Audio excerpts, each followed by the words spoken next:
मेरा भाग्य। सत्य घटना पर आधारित। एक दिन मम्मी से फोन पर बातों बातों में मैंने पूछा, मम्मी वो विजय अंकल कैसे हैं जिनकी शादी में हम लोग कई वर्ष पहले गए थे।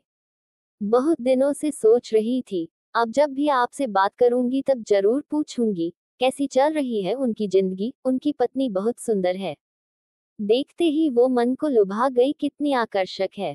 मम्मी ने कहा, अरे अच्छा याद दिलाया, मैं तुम्हें बताना भूल गई। उनकी शादी के कुछ दिन बाद मैं बैंक गई तो पूछा, मैनेजर विजय जी नहीं दिख रहे, तो पता चला उनका ट्रांसफर हो गया है भोपाल। फिर बात आए गई हो गई। एक दिन शाम को अचानक विजय बख्शी आए। हम लोग आश्चर्यचकित हो गए।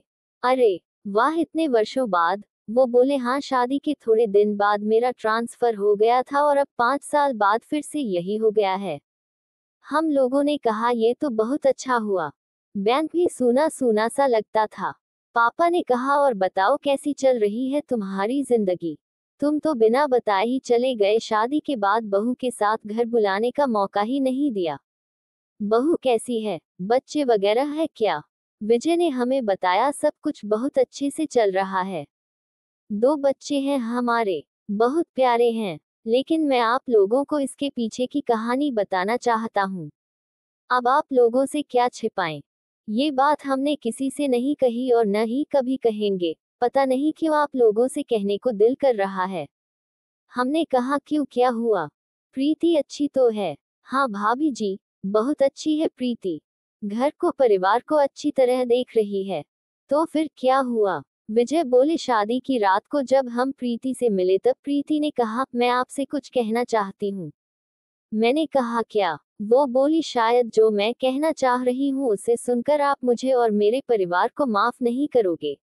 मैंने कहा, ऐसी क्या बात है प्रीति? प्रीति ने बताया, मेरी शादी की बात मेरी मम्मी की एक सहेली ने की थी।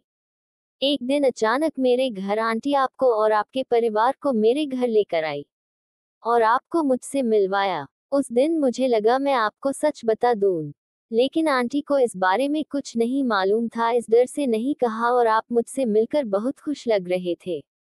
लगा आपको धक्का लगेगा और आपको पाने की खुशी में मैं भी मन ही मन खुश थी और मुझे लगा मेरी किस्मत आपके रूप में चल कर आई है।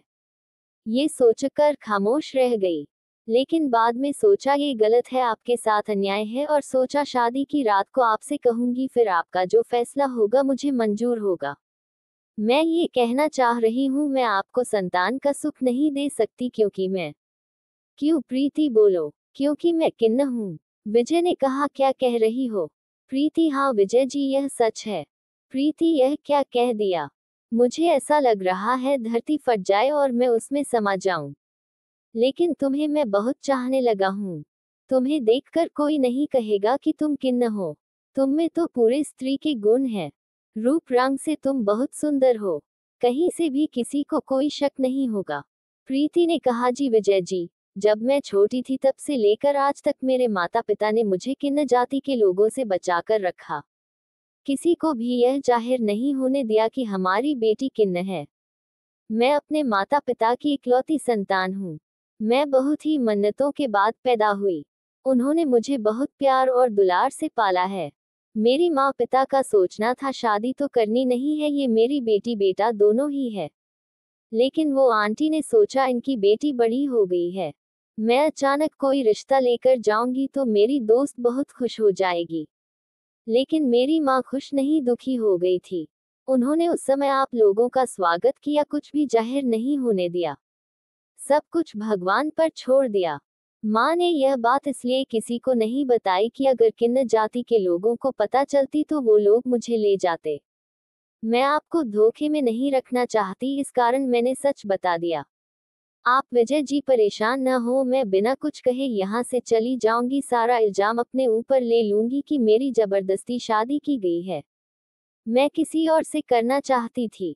विजय बोले, प्रीति, इतने दिनों से तुमसे बात करते करते मुझे तुमसे प्रीति हो गई है और मैं तुम्हें बदनाम नहीं करना चाहता हूँ। मैं तुम्हें अपना नाम देने के लिए यहाँ लाया हूँ। प्रीति, मेरा एक गलत कदम दोनों घरों की बदनामी करा देगा। मैं आज अभी यह कसम खाता हूँ कि मैं इस स्थिति में भी तुम्हारे साथ जीवन यापन करूंगा और किसी को भी कुछ पता नहीं चलने दूंगा। प्रीति ने कहा, विजय जी आप महान हैं, और कदमों पर गिर गई। मैंने सोचा भी नहीं था मेरी किस्मत में आप जैसे इंसान का साथ होगा। मैंने पति के सुख की तथा परिवार की कभी कल्पना भी नहीं की थी। मैं धन्य हो गई आपका साथ पाकर। भाभी जी, कुछ समय बाद हम भोपाल चले गए। वहां हमने 2-2 साल के अंतर से एक लड़का और एक लड़की गोद ले लिए। आज लड़की 4 साल की है और लड़का 2 साल का है। प्रीति ने माँ का फर्ज बखूबी निभाया व उसके माँ बनने का सपना भी पूरा हो गया। हम लोग सुखी जीवन व्यतीत कर रहे हैं। मम्मी ने बताया कि फिर हम दोनों ने विजय जी को सैल्यूट किया और आशीर्वाद दिया। तुम धन्य हो, महान हो। ऐसा कोई नहीं करता जो तुमने किया है। उन्होंने कहा, शायद मेरी किस्मत में प्रीति ही लिखी थी, इसलिए तो हमारी शादी हुई। शादी के बाद मैं उसे छोड़ दूं, ये कहाँ का न्याय है। उसने क्या बिगाड़ा है। सृष्टि ने जो रचना उसकी की है उसी में वह मुझे स्वीकार्य है। मैंने उसे पत्नी का दर्जा दिया और बच्चों को गोद लेकर उसे माँ का भी दर्जा दे दिया। हम सब खुश हैं। जो मेरे भाग्य में लिखा था वह मुझे मिला, इसमें दोष किसी का नहीं है।